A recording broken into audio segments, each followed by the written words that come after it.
અસામાજિક તત્વો સામે દેવભૂમિ દ્વારકાની પોલીસ પણ એક્શનમાં છે। અસામાજિક તત્વો સામે કાર્યવાહી માટે આખો પ્લાન તૈયાર કર્યો।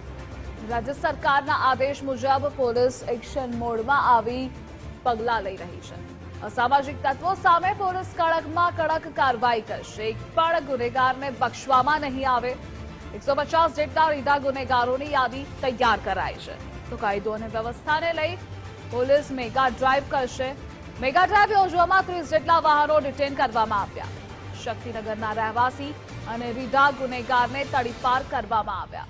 તો દરિયાકાંઠા વિસ્તારમાં પોલીસે બોટનું ચેકિંગ હાથ ધર્યું।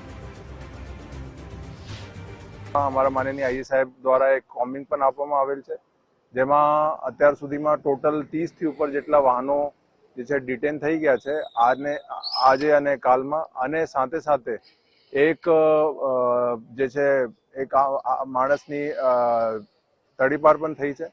અને જુદા જુદા જેટલા પણ થાના વિસ્તારો છે, આજે સલાયા, ભાનવડ, પછી દ્વારકા, અહીંયા બધા અત્યારે નાઇટ કોમ્બિંગ અને પેટ્રોલિંગ ચાલુ છે।